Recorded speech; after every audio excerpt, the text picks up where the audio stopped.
민수기 5장과 6장은 이제 진영 내의 거룩을 어떻게 유지할 것인가 하는 것을 우리에게 보여주고 있습니다. 지난주에 살펴본 것처럼 5장은 대표적으로 나병, 악성 피부병이죠. 나병, 유출병, 시체로 인해 부정하게 된 사람들이 하나님이 머무시는 이 진 밖으로 나가서 정결하게 된 과정을 거친 후에 다시 합류하도록 이렇게 한 것을 봤고, 그래서 5장은 이제 진영 내의 부정함을 제거하는 데 있어서 부정적이고 소극적인 방식으로 정결함을 유지하는 것을 다룹니다. 반면에 오늘 살펴볼 6장은 진영 내의 거룩과 정결함을 유지하는 데 있어서 적극적인 방법 하나를 소개합니다.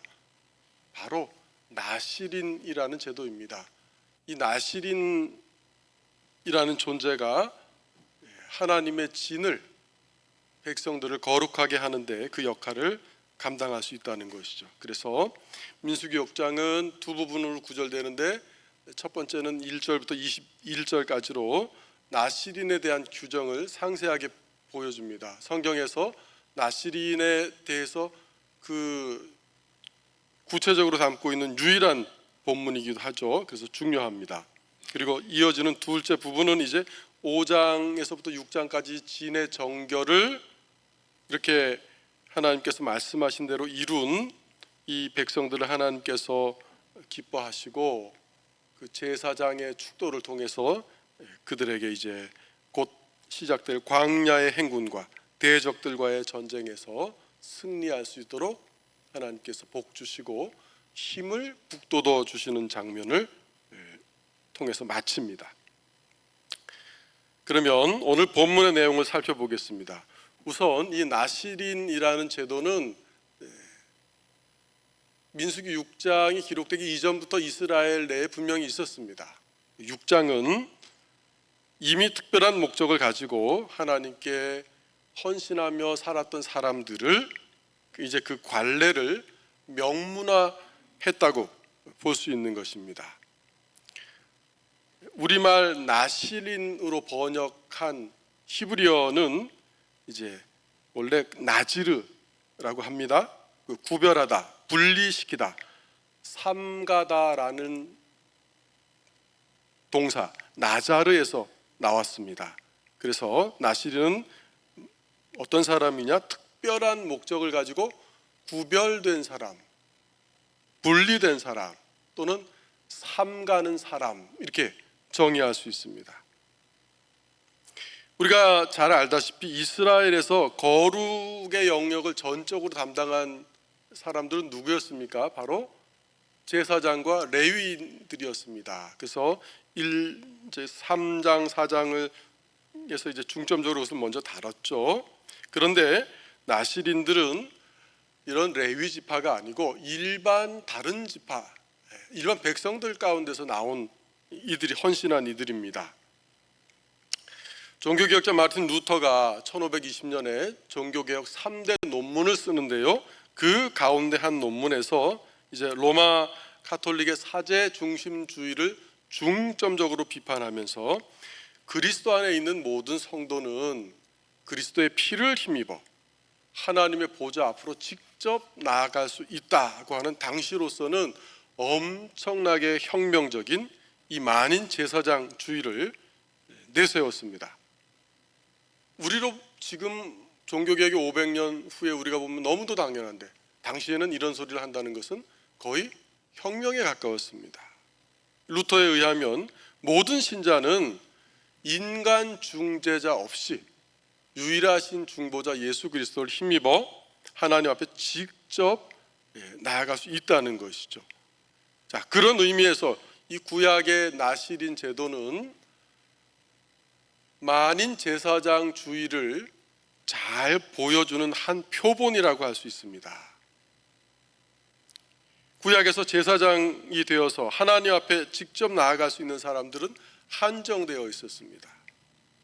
레위 지파, 그것도 오직 아론 가문의 남자에게만 해당됐습니다. 그런데 나실인은 2절에서 보시면 알 수 있듯이 일반 백성에게서 나왔고요, 남녀를 가리지 않았습니다. 이게 고대 근동의 종교 역사를 보면 여성이 이렇게 하나님께 접근할 수 있다는 것, 이것도 놀라운 일입니다.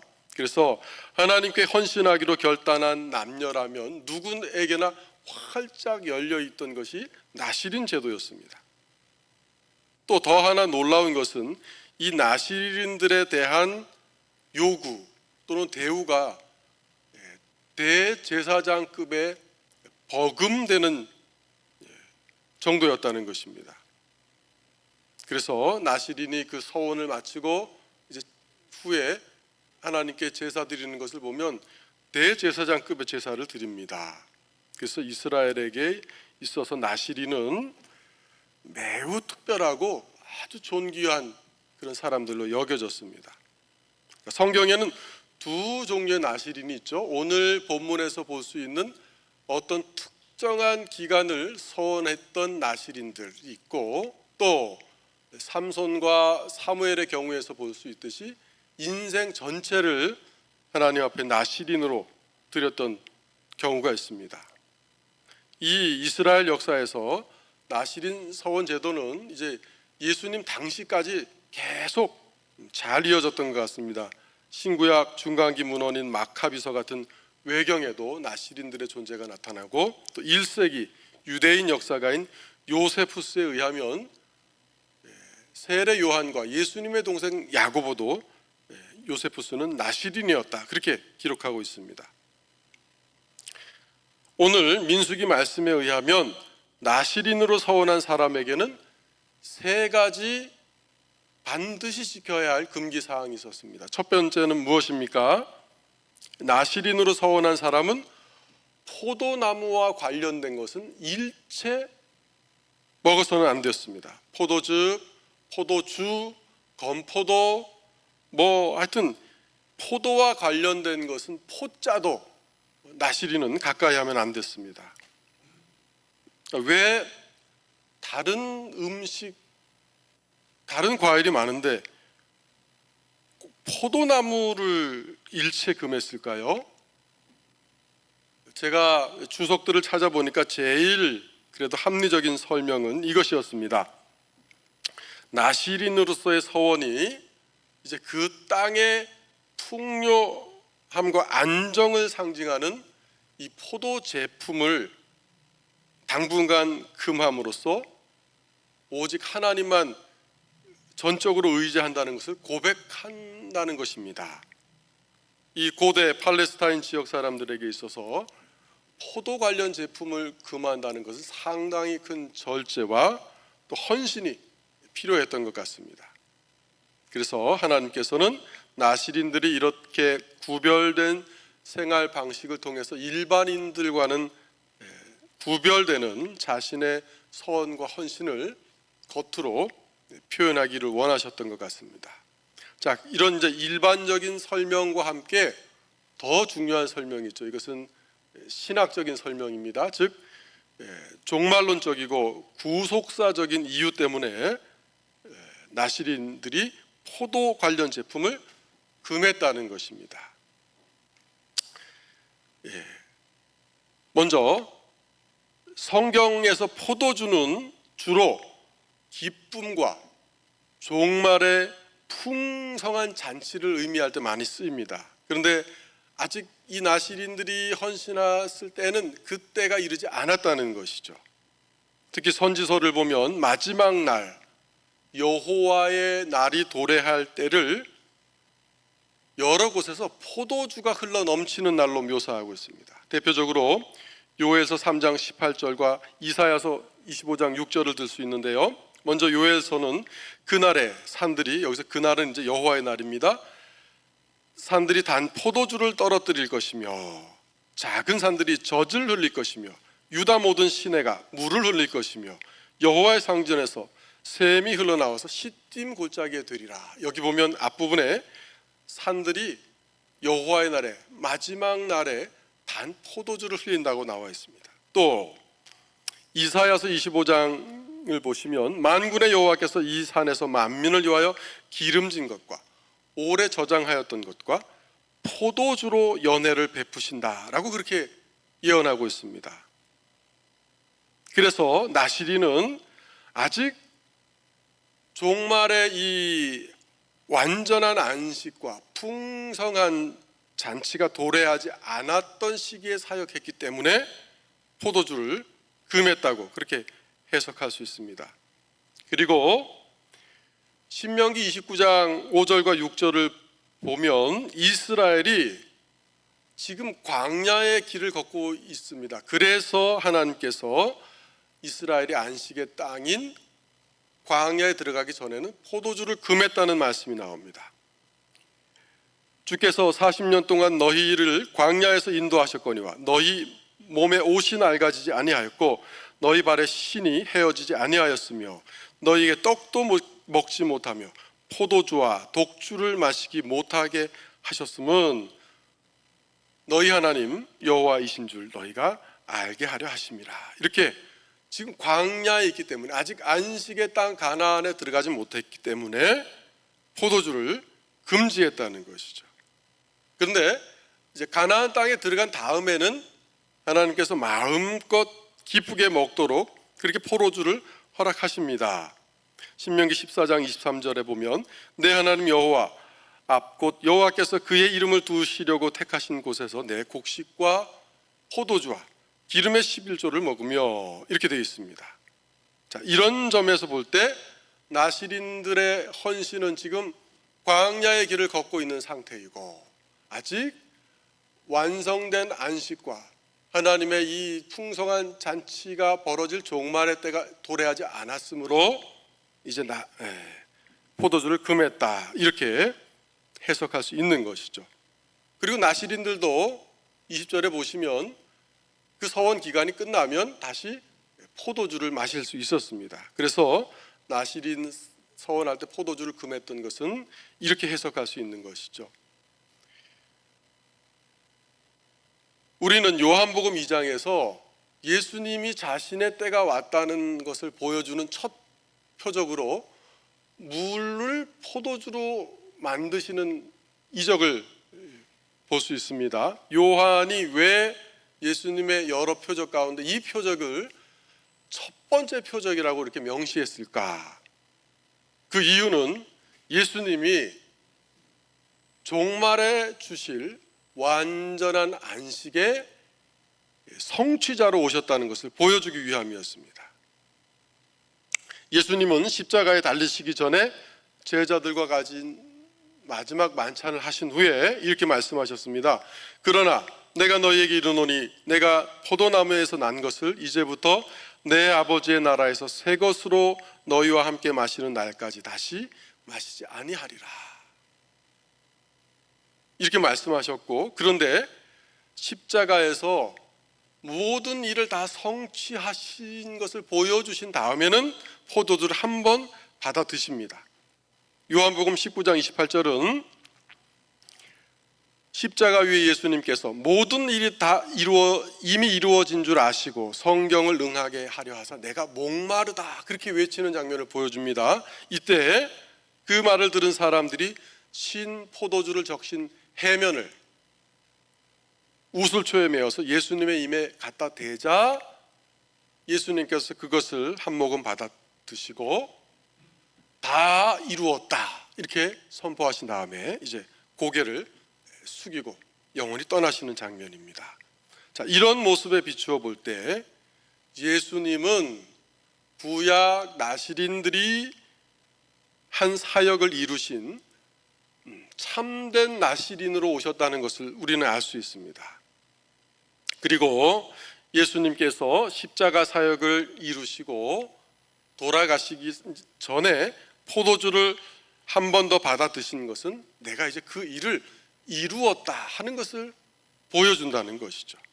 따라서 우리가 성찬에서 포도주를 마실 때마다 예수님이 우리를 위해서 흘리신 그 피에 감사하는 마음을 가져야 하지만 동시에 이제 예수님의 완성된 구속 사역과 함께 장차 우리가 예수님과 함께 하늘나라에서 벌일 그 잔치도 고대하는 기쁨을 동시에 가져야 된다는 것이죠. 그럼에도 우리의 현실은 아직 그 날을 고대하며 지금 이 광야 길을 걷고 있습니다. 그래서 광야 길을 걷고 있는 저와 여러분에게 때로 이 나실인들과 같은 어떤 좋은 것들을 절제하고 또 음식을 당분간 끊고 금식하는 것이 필요한 이유가 바로 여기에 있는 것이죠. 둘째, 나실인은 서원하는 기간 동안 절대 머리털을 자를 수가 없었습니다. 우리가 이제 여러분 영화 보실 때 한번 기억나실지 모르겠지만 잘 보시면 대부분의 이 이집트나 이런 이제 사제들을 보면 머리를 아주 반들반들하게 밀고 또 몸의 털도 이제 이렇게 다 제거하는 모습을 볼 수 있습니다.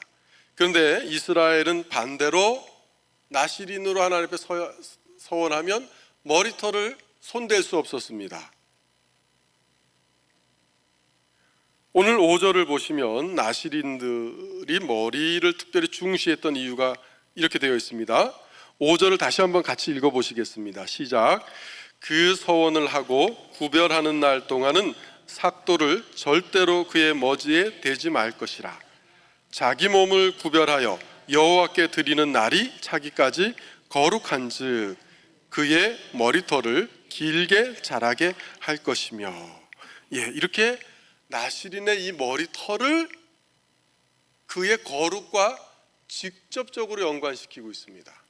그래서 남자는 머리를 자르지 말 것이고 여성의 경우는 어떻게 했을까요?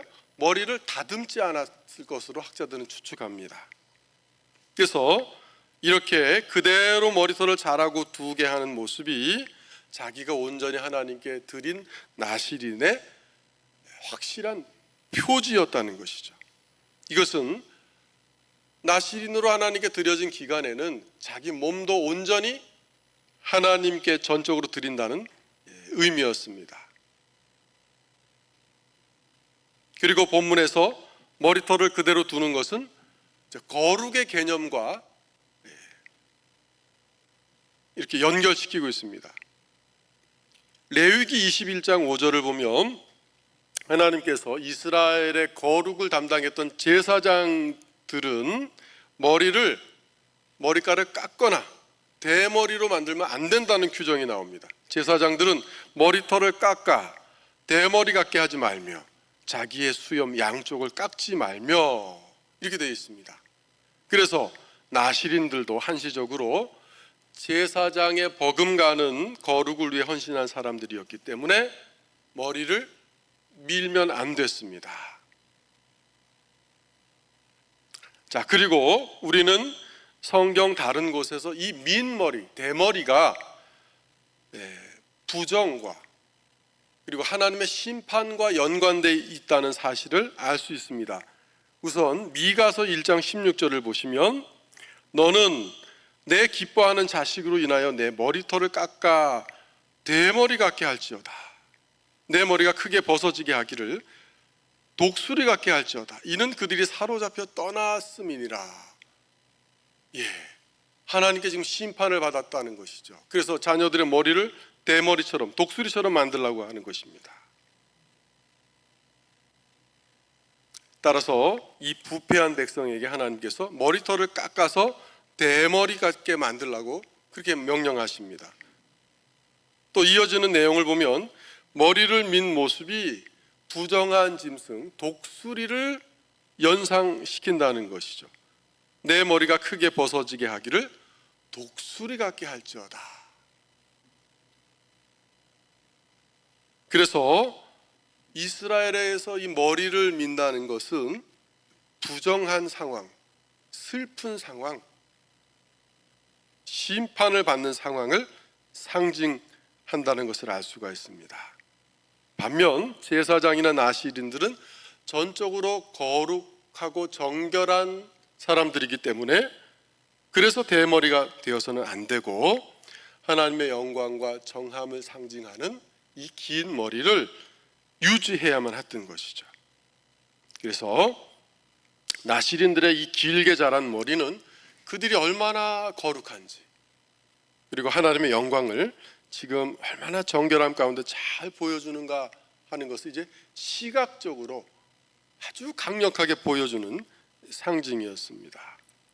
그리고 우리가 이제 나실인 삼손의 경우를 통해서도 머리카락에 대한 중요한 사실을 알 수 있죠. 삼손의 머리카락이 잘려나간 것은 곧 그에게서 하나님의 영광과 능력이 떠났다는 것을 보여줍니다. 그리고 그가 옥에 갇힌 이후 다시 머리털이 이제 조금씩 자라기 시작했다고 했는데요, 이것은 하나님의 옥중에서 그의 회개를 받으시고 다시 함께 하셨음을 보여줍니다.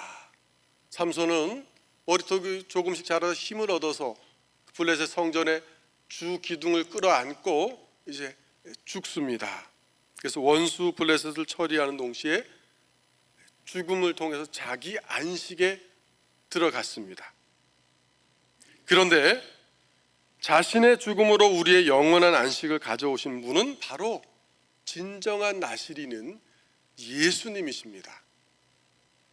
예수님은 우리에게 안식을 가져오셨고 안식일의 주인으로 내가 왔다고 그렇게 선언하셨습니다. 우리의 진정한 안식을 오직 우리가 예수 그리스도 안에서만 누릴 수 있지 않겠습니까? 그래서 성경의 대미를 장식하는 요한계시록 21장 3절부터 5절은 성도의 영원한 안식이 최종적으로 어떻게 성취되는가를 보여주면서 성경을 마칩니다. 내가 들으니 보좌에서 큰 음성이 나서 이르되 하나님의 장막이 사람들과 함께 있음에 하나님이 그들과 함께 계시리니 그들은 하나님의 백성이 되고 하나님은 친히 그들과 함께 계셔서 모든 눈물을 그 눈에서 닦아 주시니 다시는 사망이 없고 애통하는 것이나 곡하는 것이나 아픈 것이 다시 있지 아니하리니 처음 것들이 지나갔음이러라. 보좌에 앉으신 이가 이르시되 보라 내가 만물을 새롭게 하노라 하시고 또 이르시되 이 말은 신실하고 참되니 기록하라 하시고. 나실인들의 긴 머리털은 손대지 않은 안식이 주는 풍성함과 하나님의 영광을 상징했습니다. 그래서 나실인으로 서원한 기간이 끝나면 이제 머리털을 밀어서 제물과 함께 태웠습니다. 본문 18절에 이 규정이 나오죠. 왜 머리털을 좀 기념으로 간직하지 태웠을까? 이렇게 설명합니다. 어떤 주석가가 헌신의 기간이 끝난 다음 제사를 드릴 때 머리털도 함께 불사른 이유는 나실인 서원은 오직 하나님과 당 서원자 사이에 있었던 그 일로 끝나야지 나실인으로 서원했다는 사실이 나중에 자신의 종교적 이력이 되어서는 안 된다는 것을 보여주는 의미에서 길었던 머리털을 태웠다는 것입니다. 여러분 그런 명함 보신 적 있으십니까? 예전에 어떤 분들이 특별히 이제 부흥사들의 명함 같은 데 뒤에 보면 40일 금식 몇 회 했다. 많이 내세우셨죠. 그것은 뭡니까? 금식을 자신의 종교적 이력으로 자랑으로 삼는 것입니다. 나실인들은 그렇게 하지 않으려고 머리털을 그냥 다 태웠는데 그런 것에 비추어 볼 때 이런 행태가 얼마나 우스운 것인가 우리는 생각해 볼 수 있는 것이죠. 마지막으로 나실인으로 서원한 사람은 절대 시체를 가까이 할 수 없었습니다. 심지어 친부모와 형제 자매가 죽는다고 해도 이 규정은 지켜져야 했습니다. 7절을 다시 한번 우리 같이 읽어보실까요? 7절 시작. 그의 부모 형제가 죽은 때라도 그로 말미암아 몸을 더럽히지 말 것이니 이는 자기의 몸을 구별하여 하나님께 드리는 표가 그의 머리에 있음이라. 나실인이 왜 시체를 멀리해야 하는가가 여기에 나옵니다. 대제사장과 같은 급의 요구를 지금 나시린들에게도 하고 있는 것이죠. 나시린은 모든 관계보다 자신이 헌신한 동안은 하나님과의 관계가 최우선이었습니다. 레위기 21장 11절은 죽음과 시체를 부정한 것으로 취급합니다. 그래서 거룩한 나시린이 지금 하나님께 전적으로 헌신한 기간에는 시체에 접촉하면 안 된다는 것이죠. 하나님의 거룩은 죽음과 완전히 상반됩니다. 그래서 자신의 의지와 상관없이 부지 중에 시체를 접했다거나 시체를 접한 사람들과 접촉한 경우에 머리털을 밀고 속죄제와 번제를 드린 후에 다시 헌신 기간을 정해야 됐습니다. 지나간 기간은 다 무효 처리했습니다. 죽음은 죄의 결과입니다. 죽음은 인간에게 비정상적입니다. 원래 있던 것이 아니었습니다. 죄로 인해 인간이 삼중적인 죽음을 처하게 됐지 않았습니까? 가장 먼저 영혼이 하나님과의 관계에서 단절됐고, 그 다음 살다가 우리의 육체가 죽게 되고, 마지막에 심판을 받아 영원한 죽음인 지옥에 들어가는 삼중적인 죽음에 인간이 처하게 됐습니다. 죄가 이처럼 죽음과 부정함을 불러왔던 것이죠. 자, 그런데 예수님은 자신의 죽음으로 이 죽음을 이기셨고 모든 사람을 부활에 이르게 하셨습니다. 죽음은 마귀가 인간에게 휘두르는 가장 강력한 무기요 권세입니다. 그래서 복음은 예수님께서 우리 대신 죽으시고 다시 살아나셨다는 것입니다. 죽음은 당연히 악한 것이죠. 죽음은 당연히 부정한 것이죠. 그래서 나시린은 시체를 멀리해야 했습니다. 그것이 가족일지라도 말입니다. 진정한 나시린이셨던 예수님에게는 부정한 사람들이 다 써도 오히려 그 부정함을 회복하는 것을 볼 수가 있습니다. 왜? 예수님 그 안에 생명을 가지고 계셨기 때문입니다. 예수님은 우리의 생명이십니다. 예수께서 이르시되 나는 부활이요 생명이니 나를 믿는 자는 죽어도 살겠고 무릇 살아서 나를 믿는 자는 영원히 죽지 아니하리니.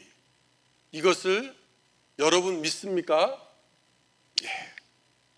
이처럼 나시린 제도는 우리에게 전적인 헌신과 구별을 가르치고 있으며 오늘날 하나님 앞에서 살아가는 우리 성도들의 목표를 보여준다고 할 수 있습니다. 하나님에 대한 헌신 때문에 포도 관련된 일체 음식을 한동안 금하고 또 머리에 손을 대지 않고 부모나 자식이 형제 자매가 죽었을 때도 장례식에 참여하지 않았던 나시린들처럼 그리스도 안에서 새 시대를 맞아서 살아가고 있는 성도들은 다른 모든 관계보다 하나님과의 관계에 가장 우선순위를 두어야 한다는 것이죠. 그리고 우리는 성경의 대표적인 나시린이었던 삼손과 사무엘의 역할을 통해서 조금 더 구체적인 나시린의 존재 이유를 볼 수 있습니다. 어린 사무엘이 실로의 그 성막에서 섬기던 때는 여호와의 말씀이 희귀했다고 했습니다. 그리고 영적으로도 매우 어두운 시대였습니다. 이를 단적으로 보여두듯이 제사장이었던 엘리는 눈이 점점점 어두워져 갔습니다.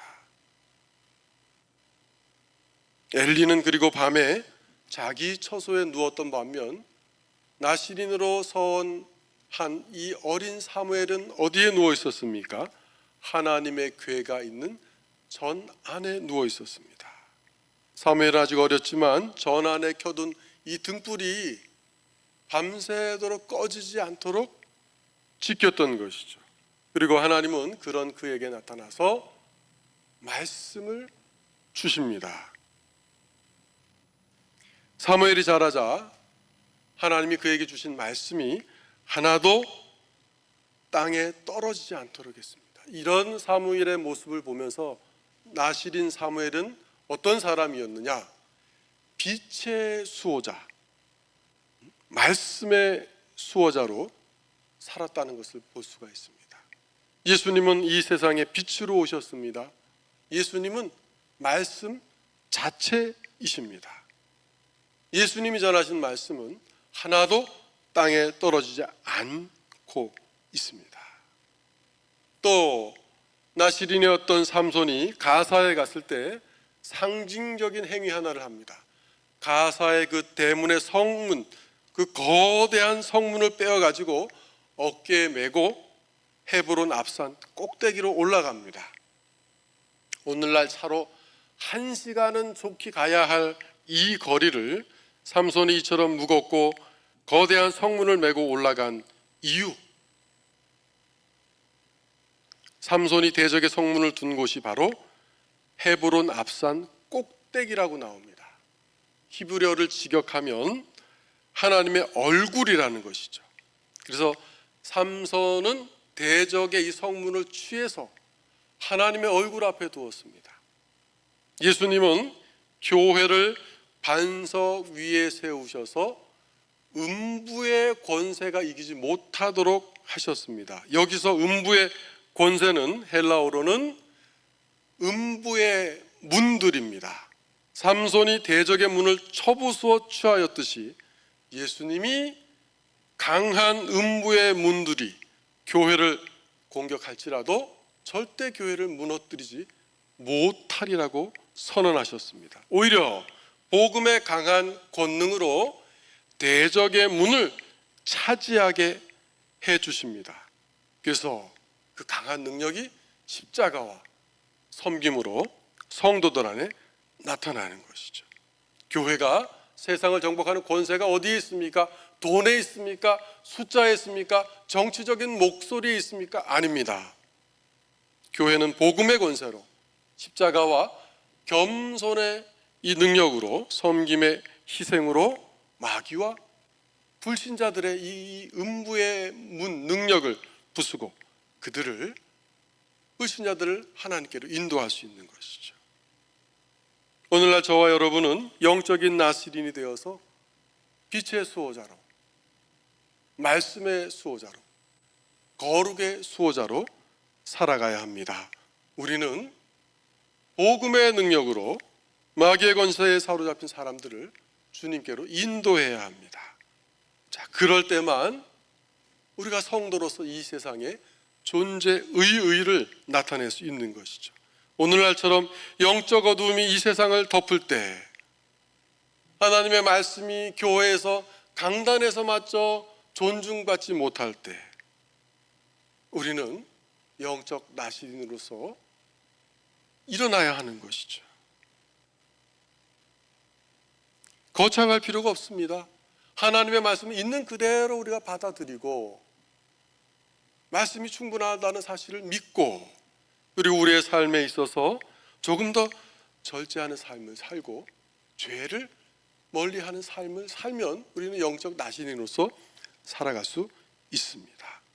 사랑하는 송내중앙교회 성도 여러분, 하나님께서 또 한 주를 저와 여러분에게 열어주셨습니다. 이 한 주를 어떻게 사시겠습니까?